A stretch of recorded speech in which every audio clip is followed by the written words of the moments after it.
Amém. Eu tenho uma mensagem aqui, Apocalipse 5, onde nós lemos, e o título da mensagem é esta, Apocalipse capítulo 5, primeira parte, a serpente ferida.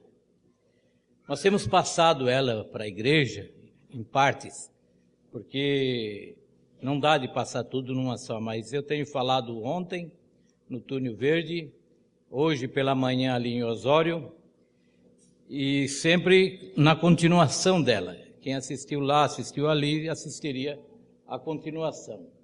E hoje eu quero falar também da mensagem, mas a parte final.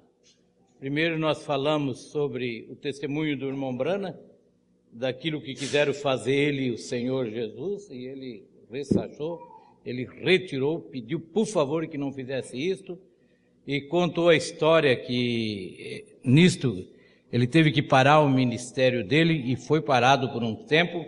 Ele ficou só no tabernáculo, mas fora ele não parou de viajar para o estrangeiro na época, e porque estava dizendo que ele era Jesus Cristo. Aqui na mensagem foi lida, não sei aqui, mas eu pedi para o irmão Paulinho ler ali em Osório, pedi lá no Túnel Verde, foi lida também, né? Essa parte aqui, que é a primeira parte, o testemunho do irmão Brana, dizendo que teve que parar o ministério, porque ele estava fazendo dele Jesus Cristo. Agora, ele disse, não quero que faça isso comigo, vocês estão me fazendo um anticristo. E eu quero chegar lá até como um desertor, mas não como um que está roubando a glória de Deus.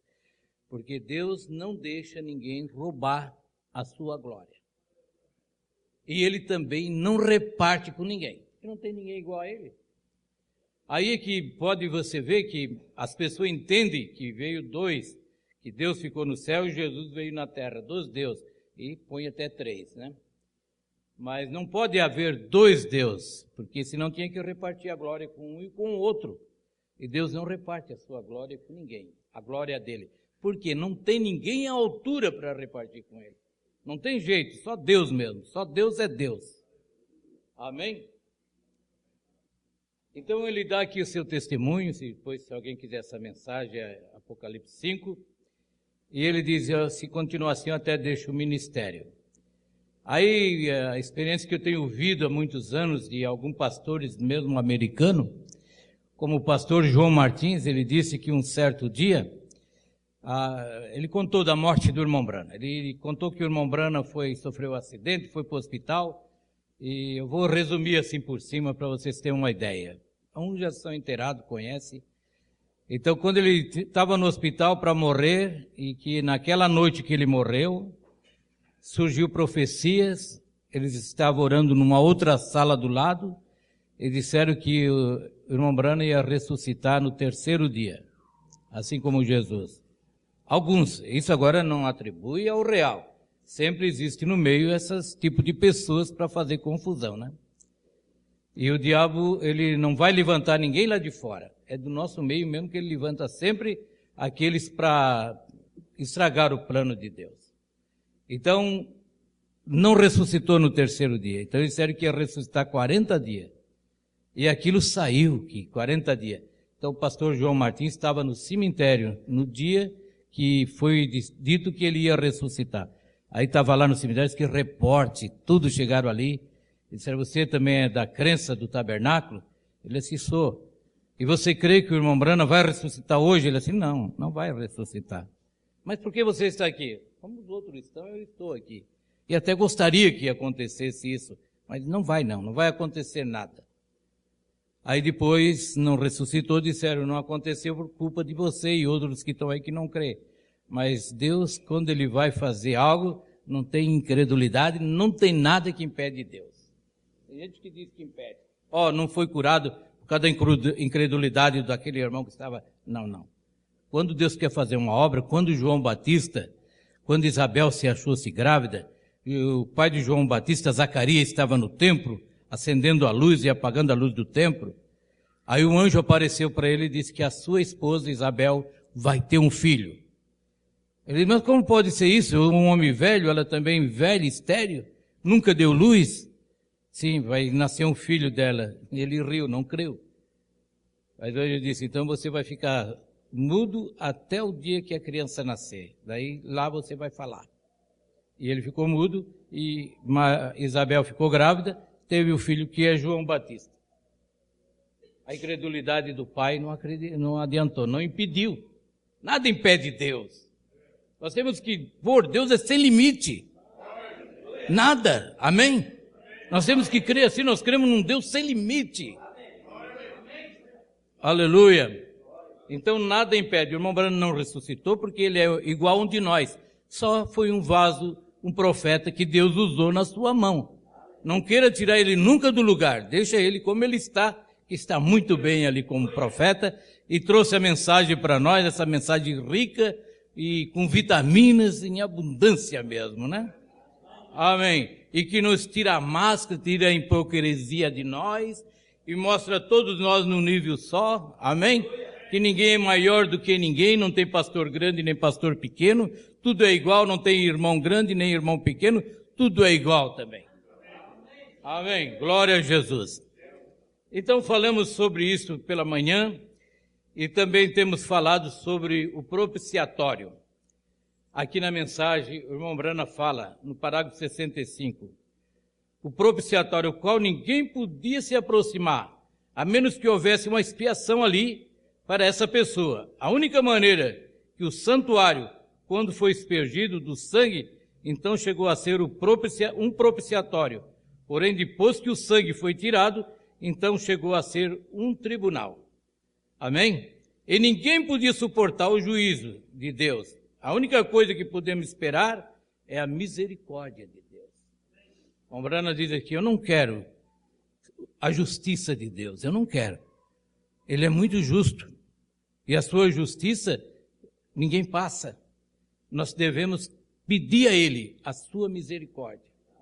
É o que o irmão Brana nos ensina aqui. E o santuário, o propiciatório, quando o sangue é tirado, aí entra o trono, aí é julgamento.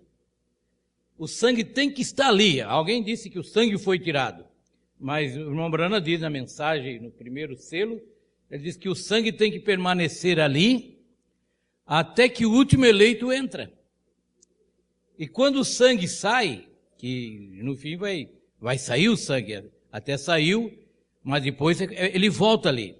Agora, isso não é uma coisa assim de explicação, isso é coisa para quem crê, quem tem fé. Porque ninguém vai dizer que aquele sangue que foi derramado lá no Calvário, no chão, foi juntado ali e levado lá para o propiciatório. Isso é a nossa fé que deixa aquilo ali, amém? Então eu creio que o sangue está ali, e enquanto o sangue estiver ali, há misericórdia ainda. Mas quando o sangue será tirado, acabará a misericórdia. E Deus olha hoje, essa expiação que Jesus fez, Ele não fez só por você, por Zé Paulo, por você, foi para todo mundo. Amém? A expiação que Ele fez foi para todos. Então Deus olha hoje lá e vê o homem pecador? Não, Ele não vê o pecado. Ele vê o sangue do Senhor Jesus Cristo que foi derramado. E através do sangue tudo está limpo, tudo está branco. Mas a hora que o sangue sair, que vai sair, então daí vira um tribunal. E daí então, quem entrou por lado de dentro está do lado de dentro. Quem ficou do lado de fora não terá mais chance nenhuma. Então falamos aqui 2, 3 páginas aqui sobre o propiciatório. No Velho Testamento, as tribos ficavam protegendo o propiciatório. O propiciatório ficava dentro do templo, do tabernáculo, que era no deserto e era de lona. E depois, quando Salomão construiu o templo, aí o santuário, a arca, tudo foi para dentro do santuário do templo de Salomão. E ficou ali até no Novo Testamento. Então ali era assim, quando as pessoas pecavam, eles traziam um novilho, um pombinho, ou um carneiro, qualquer coisa, e trazia para o sacerdote. E o sacerdote degolava, pegava o sangue e botava numa bacia, e ele tinha um cinturão em volta. E uma corda era amarrada nele, para ele entrar lá. E ele ia com o sangue na mão, numa bacia, e dizendo, Santo, Santo, Santo é o Senhor. E se ele tivesse cometido pecado, que ele não era digno de fazer aquilo ali, ele morria lá dentro. E daí ninguém podia ir lá tirar ele também. Então era puxado pelaquela corda. Você entendeu? Então a coisa era desse jeito. Agora, quando Jesus veio, ele foi o Cordeiro. Ele foi o Cordeiro, como João aqui, ele cita, que com teu sangue compraste para Deus homens de todas as tribos e línguas, com teu sangue compraste. Aqui está. E disse-me um dos anciãos, não chore, eis aqui o leão da tribo de Judá, a raiz de Davi que venceu, para abrir o livro e desatar os seus 7 selos.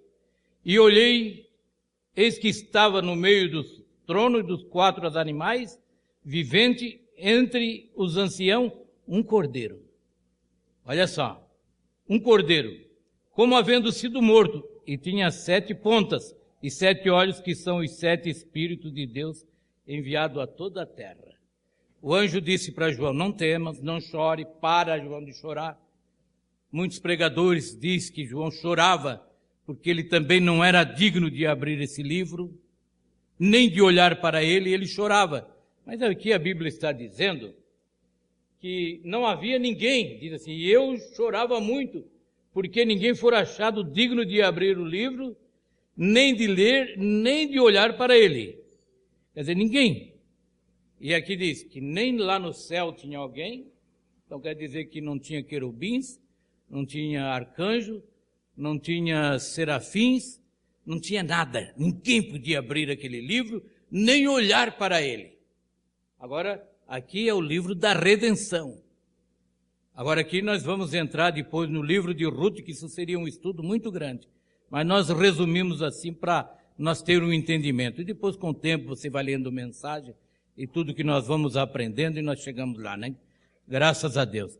Então disse João assim, e eu chorava muito, porque ninguém for achado digno de ler, nem olhar, e nem abrir nada, nem no céu, nem na terra, e nem debaixo da terra. Está escrito. Nem debaixo da terra, quer dizer, Moisés, João Batista, os santos do Velho Testamento, todos eles que estavam mortos debaixo da terra, também ninguém deles era digno. Então, aquele ancião chegou e disse, João, não chores mais. Eis o leão da tribo de Judá, a raiz de Davi que venceu Jesus Cristo. E ele olhou para ver o leão, o que é que ele viu? Um cordeiro ensanguentado. Aquele leão é rei, mas ainda nós estamos na fase do cordeiro. Ele é um cordeiro ensanguentado que passou pelo lagar da ira de Deus, passou pelo Calvário e ele estava ensanguentado. Ele venceu, ele, Jesus Cristo, só ele é digno de abrir este livro. Amém? Aí o irmão Brando disse, por que ele chorava? Porque ele sabia que se aquele livro não fosse tomado da mão do ancião, se não houvesse ninguém digno de ler aquele livro, de abrir o livro, todos nós estávamos irremediavelmente perdidos, inclusive ele. Porque aquilo ali era o livro da vida do Cordeiro, é o livro da redenção. Aí o irmão Branham viaja na Bíblia toda para explicar isto. Ele vem aqui, agora eu vou para o final, no parágrafo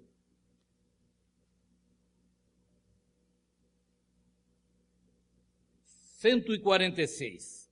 O irmão Branham explica ali. Agora ele diz assim, agora ele disse, ele tem vencido, ele é digno de tomar o livro e abri-lo e desatar os seus selos. 146 e agora 147. Agora vamos encontrar um pouco depois, talvez hoje, não o que esses selos contêm, o que eles fizeram. Agora trataremos um pouco sobre redenção. Antes que essa pessoa pudesse redimir, a primeira coisa, ele tinha que ser digno, ele tinha que ser a classe correta de pessoa. Assim sendo, isto foi cumprido quando Jesus Cristo nasceu, em seu nascimento virginal, porque ele era Deus mesmo, feito homem, ele era Deus em carne humana, ele tinha que ser digno. O sangue virginal de Jesus Cristo fez digno Agora encontramos que se você quer ir através das Escrituras, acerca disso, leia em 1 Pedro, capítulo 1, versículo 18 e 20, que ali é onde diz que nós fomos comprados com o seu próprio sangue. Não foi ouro, não foi prata, Pedro disse, que nós fomos resgatados da nossa vã maneira de viver, mas pelo precioso sangue de nosso Senhor Jesus Cristo. Esse foi o preço que foi pago pela nossa remissão, para nós ser redimidos. Ele mesmo tomou a si a forma de homem, ele chegou a ser homem, ele chegou a ser parente por nós. Encontramos então a parte formosa de Deus, Jeová, feito carne, morou entre nós, como o digno. Ele teve que ser um de nós para poder nos redimir. E tinha que ser um parente. Mombrana diz aqui no livro de Ruth, vamos ver se encontramos aqui, ele conta a história do livro de Ruth. O livro de Ruth é um livro de redenção. Agora, muitos dizem que é um livro apenas que não tem o conhecimento, quem não tem o conhecimento da Bíblia, não tem a revelação, vê a letra, vê aqui somente uma história de amor de Ruth e Boaz. Agora nós sabemos que isso aqui é um cumprimento de toda a nossa redenção. Aqui nós vimos uma história assim, eu só vou contar também por cima assim para nós, mas mostrando aqui. Sucedeu que nos dias em que os juízes julgavam, houve uma fome na terra pelo que um homem de Belém, de Judá, saiu a peregrinar nos campos de Moabe, ele e sua mulher e seus 2 filhos.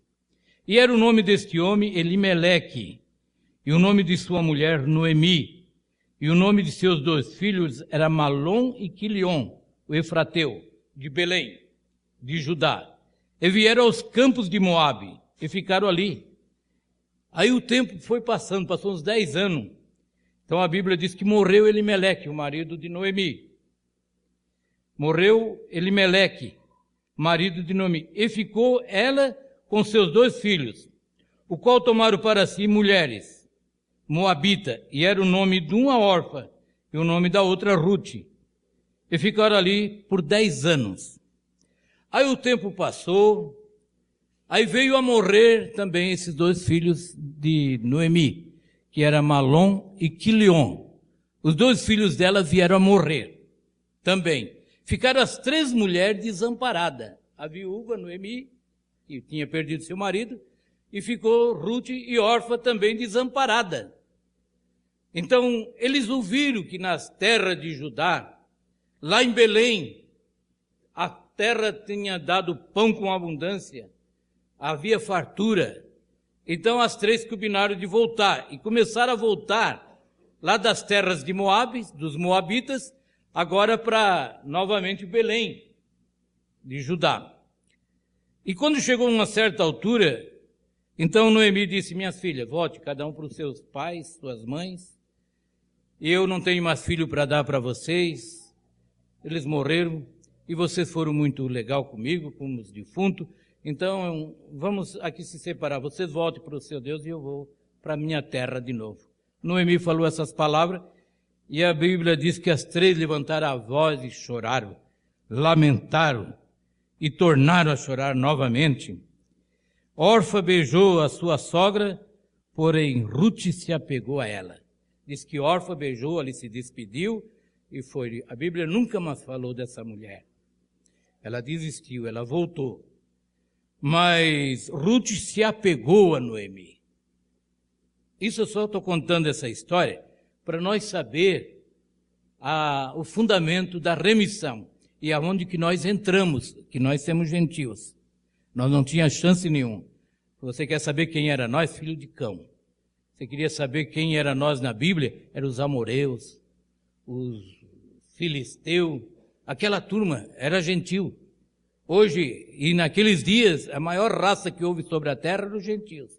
E hoje é a mesma coisa, a maior raça que existe sobre a terra é os gentios, que é o brasileiro, o americano, o argentino, fora de judeus. Só existem 3 povos na terra. Você sabe disso, né? Que é os 3 filhos de Noé, que são de Sem veio os judeus, e de Jefer veio os samaritanos, e de Cão veio o gentil, que somos nós. E sempre fomos o povo maior na terra, mas nós era rejeitado de Deus. Nós não entrava no programa de Deus. E aqui nessa história que eu estou contando para vocês notam, Ruth era uma gentia também, era dos Moabitas. Agora Noemi era judia, Orfa também era Moabita, era dos pais dos Moabe, que seria aquele filho de Ló, o segundo filho de Ló que ele teve com as suas filhas. Então aqui nós temos uma história, mas ele está mostrando, por ela ser gentia, então essa moça, a mulher de Malom, ela voltou com Ruth, e quando chegou ali, eles procuraram os parentes. E quando diz aqui que então, quando levantaram a sua voz e choraram novamente, uma foi embora e a outra voltou, e Noemi disse para Ruth, volta tu também, com teus povos, com teus deuses, vai para lá. E ela disse, olha, e disse porém Ruth, não me insiste para que te deixe e me afaste de ti. Porque onde queres que tu fores, irei eu. Onde queres que pousares à noite, ali pousarei eu. O teu povo é o meu povo, o teu Deus é o meu Deus. Ela tinha aprendido muito desse Deus. Ela sabia que tinha um Deus em Israel. A órfã não teve essa revelação. Ela não teve o conhecimento, mas Ruth teve esse conhecimento, que havia um Deus em Israel. Amém? E ela disse, eu vou contigo, seja o que for. E quando eles chegaram, ela enfrentou uma barra. Para ir até Belém, ela enfrentou uma barra, porque alguns anos atrás, há muitos anos atrás, quando Israel, ele saiu do Egito, ele teve que passar na terra dos Moabe.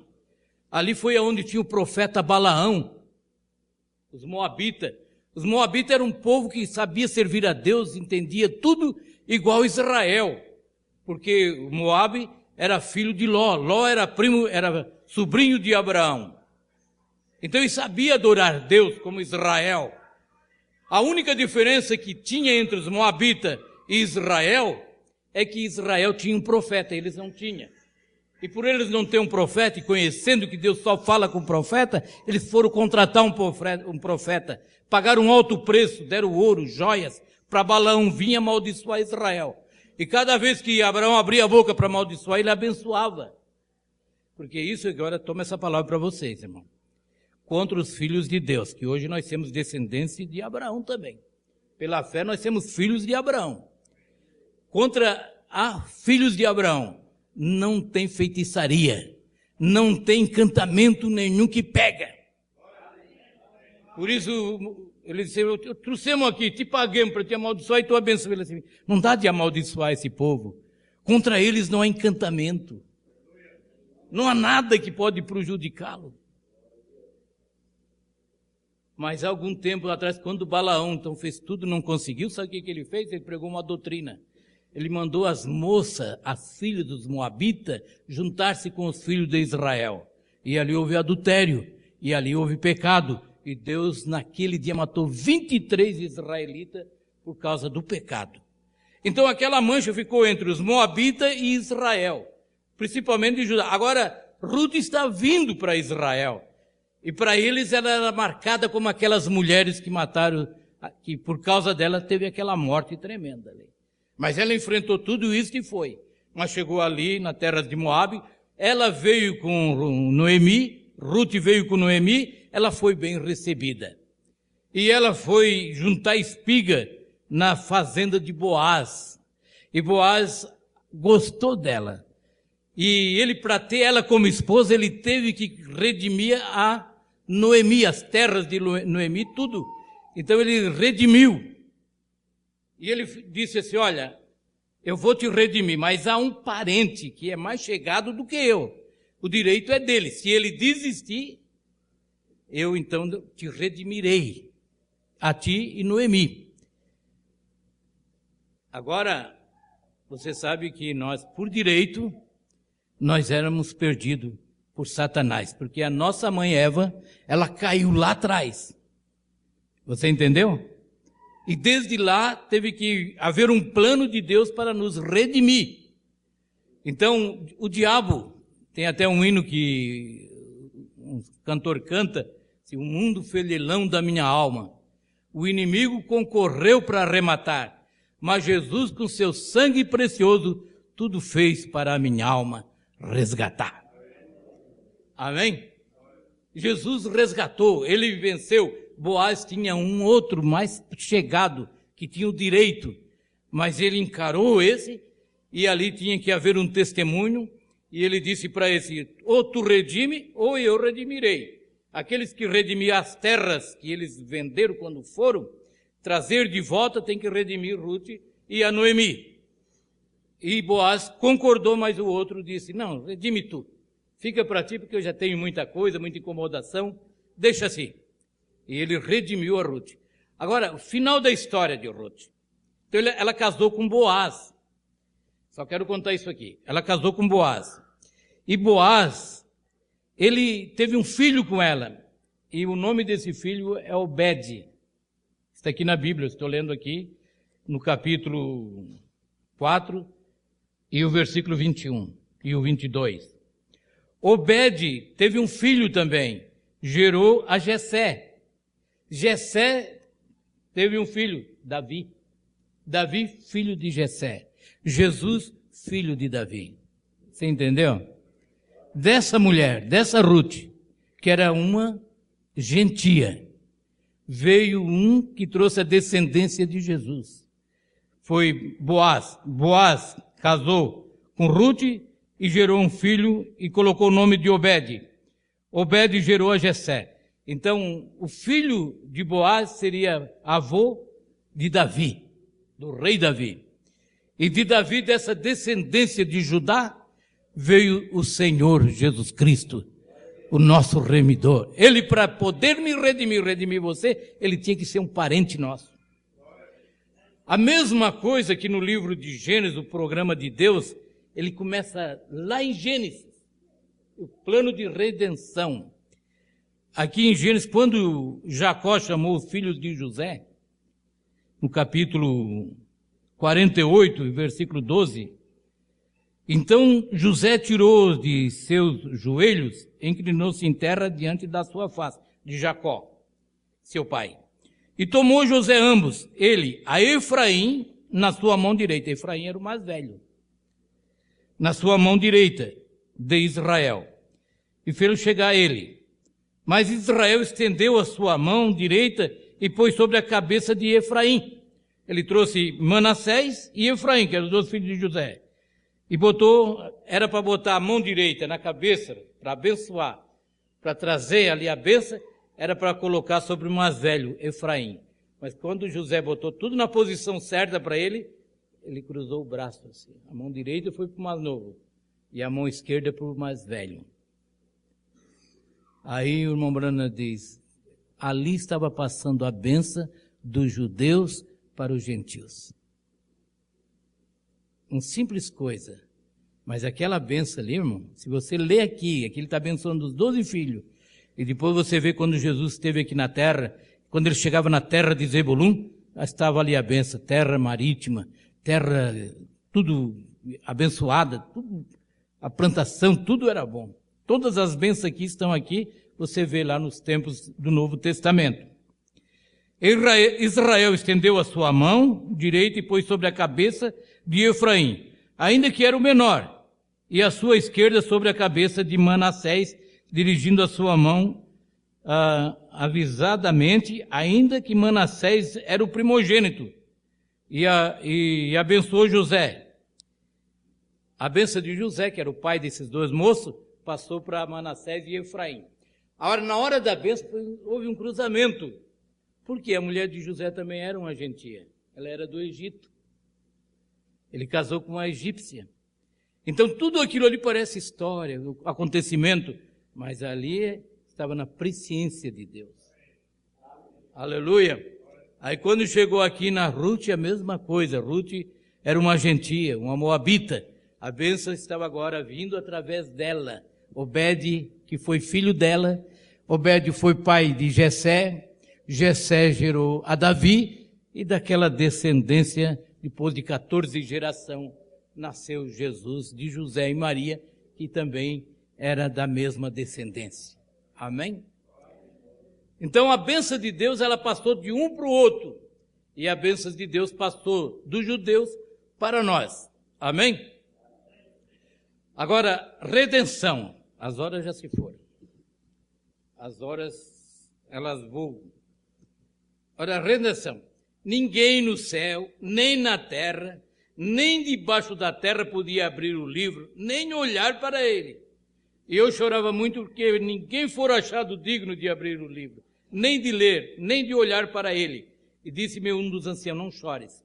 Eis aqui o leão da tribo de Judá, a raiz de Davi, que venceu para abrir o livro. A raiz de Davi, Jesus Cristo. Amém? Ele é o leão.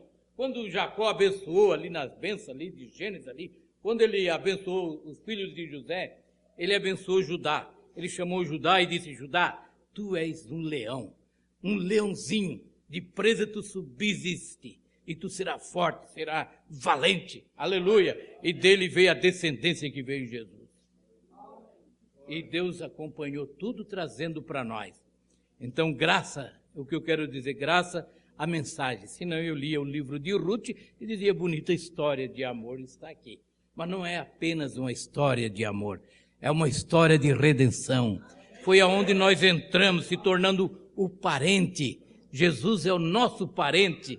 Ele se tornou um de nós, um gentil também. Porque a sua mãe, lá atrás, eram gentias que casaram com eles. Até Raabe. Você sabe a história de Raabe, a prostituta. Raabe, ela estava em Jericó. E quando Israel entrou em Jericó, que os muros caíram, a casa dela foi poupada, porque ela escondeu os espias. E aquela mulher de mau fama, uma prostituta, a Bíblia diz, ela casou com um general de Israel. E da descendência, se olhar a descendência de Jessé, de Obed, de Pérez, vai dar lá naquela mulher também, Raabe. Então, nós entramos, nós não estávamos no plano, Deus fez um plano para nós entrar. Isso nós devemos, como gentil, dar muitas graças a Deus. Então, irmão, eu sempre digo assim, não é o bonzinho que se salva. Se nós ler bem essa mensagem aqui, se a gente passasse ela direitinho, o irmão Brano explica, não é por eu ser bonzinho, não é porque eu mereço, ninguém de nós merece. Davi chegou a dizer, Senhor, se tu julgar a iniquidade de nós todos, quem é que vai ficar de pé no juízo? Quem é que vai se permanecer de pé? Ninguém. Todos somos pecadores, todos somos devedores, e todos pecamos. Eu poderia fazer mais uma vez essa pergunta aqui. Tem alguém aqui que nunca roubou? Levanta a mão. Se ouviu bem a palavra. Se não ouviu, aí, todo mundo roubou então. Perdendo tempo, pregando para ladrão, então. Todo mundo roubou. Foi o que Davi disse. Outro dia eu li atrás de um caminhão, assim, num para-choque. Eu também escrevi, quando eu viajava no para-choque do meu caminhão, eu escrevi Atos 2:38. Botei um ponto de interrogação bem grande. Eu escrevi isso, mas eu vi num caminhão escrito assim, se Deus não perdoar o ladrão, ele vai ficar sozinho no céu. E realmente, todos nós alguma coisa roubamos. Todos nós somos pecadores. Mas se ele olhar isto, ele aplicando o seu juízo, nós temos tudo perdido. Mas nós se escondemos atrás do sacrifício da cruz, do sangue do Senhor Jesus Cristo. E a remissão que ele deu dos nossos pecados. Então nós somos salvos pela graça. A Bíblia diz, pela graça sois salvos, mediante a fé. Não vem de obra para que ninguém se glorie, mas sim pela graça sois salvos. Isso não vem de vós, é um dom de Deus. Quantos sabem o que é um dom? Dom é um presente. E nós temos tido esse presente, a salvação é um presente. É pela graça. Que tamanho tem a graça? Que tamanho? É um caixão desse tamanho, o tamanho do mundo? Não tem comparação. Graça é um favor não merecido, que nós não merecia, mas por sua graça, Amém? Você pode olhar. Quando Adão e Eva pecaram e foram expulsos do paraíso, e eles estavam se escondendo, porque eles descobriram que estava nu, e eles foram lá, então cortaram as folhas de figueira e fizeram as aventais para si. Tentaram fazer uma religião, uma cobertura, se cobrir.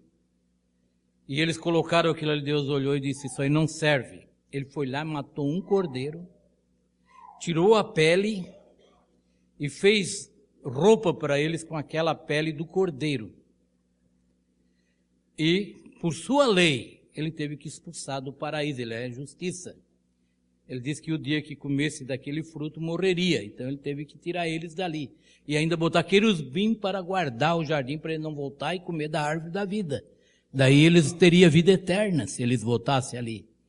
Então, eles não puderam voltar, e eles foram expulsos. E o sangue do cordeiro ainda corria por suas pernas, assim, e Deus ficou olhando e pensando, lá vão meus filhos. E ali mesmo já estava o plano de redenção, aquele cordeiro que ele matou. Já estava apontando lá para o Calvário. Aleluia, eu poderia explicar para vocês. Aquele sacerdote entrava com sangue de animal, mas agora ele não entrava, acabou aquilo ali. Foi até o Novo Testamento. Agora, no Novo Testamento, aquele santuário está guardado agora pela fé, pela palavra de Deus. Marcos, Lucas, Mateus e João são os guardadores do livro do Atos dos Apóstolos. Ali está o santuário, agora é a palavra, é a fé que nós colocamos o santuário e ali também o propiciatório, dentro daquilo ali. Agora é pela fé que nós cremos.